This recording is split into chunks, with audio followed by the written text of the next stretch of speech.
Hi, I'm Jim Cullen. Welcome to the PRS Guitar Factory. I'm going to take you on a quick tour of how these things are made.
So this is the first stage of production. This is rough cut. This is where we get the lumber in mill form. We have several different wood buyers that travel the globe to get us exquisite tone wood. And then the guys here cut it down to production-friendly sizes.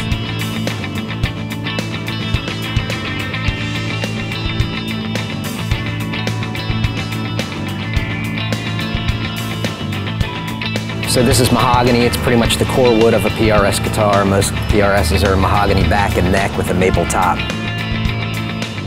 We use two different kinds of maple, East and West Coast maples. This is also the beginning of the grading system. So we have like CE grade or opaque grade, custom grade. We have 10 tops. We have artist or private stock grade, modern eagle grade. We use East Indian rosewood for fretboards on most of our models. We use swamp ash. We use Carina. After the wood is cut, right now moisture content level is at about 15 to 20%. We'll have to dry the wood down to 6% or below. Fretboards we dry to 2% or below. So when it comes out of the drying rooms, it goes onto the production floor, which is climate controlled, and these guys will start building guitars out of it. This is basically the second step of the process. This is called rough body construction. This is where the guys join, plane, and glue all the boards together to make a rough body. So they're going to start with the two maple boards. These have been rough cut, sawed, open it up like a book, and that's where the term book match comes from. Next thing these guys back here have to do is join the top and back of both pieces of wood, join out the center line. Once that is complete, they're going to pull these jigs out from under the table. They join it, plane it down the final spec, pencil draw it in. Once that's done, they do a rough perimeter cut, and the maple's ready for the next stage. Pour wood glue on the top and the back. Spread out the glue really fast. The goal is to get this into the pencil line, nail gun it to the back, and fill up a press here. Once they put the bodies into the press, they hit go. It puts pressure on the guitar bodies.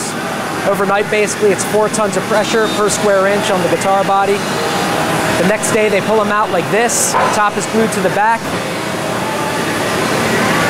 Then they do the rough body cutout. Prep it for the CNC machine, quality check it to make sure the glue lines are tight, and then off to the races to the CNC machine.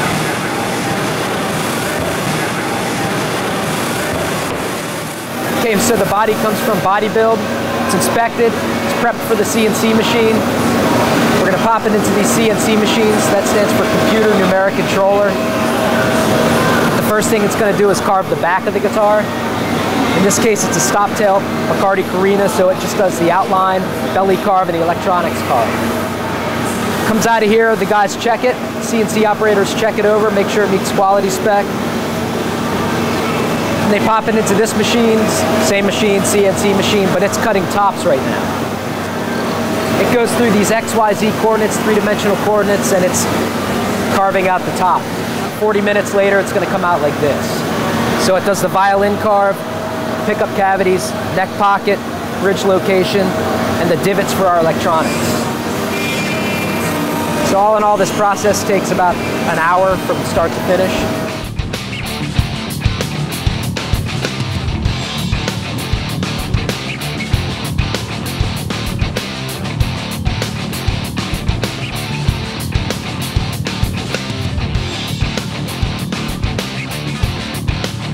So behind me is the body sanding area. These guys get the guitars rough off the CNC machine. Next thing they're going to do is they need to sand all these cutter marks out of here. So they're going to use an 80 grit sandpaper, kind of feels like a roof shingle. Once you sand it with 80 grit, the problem is you get sanding swirls all over the guitar, all over the wood. Then they're going to move up to a 150 grit, then a 220 grit.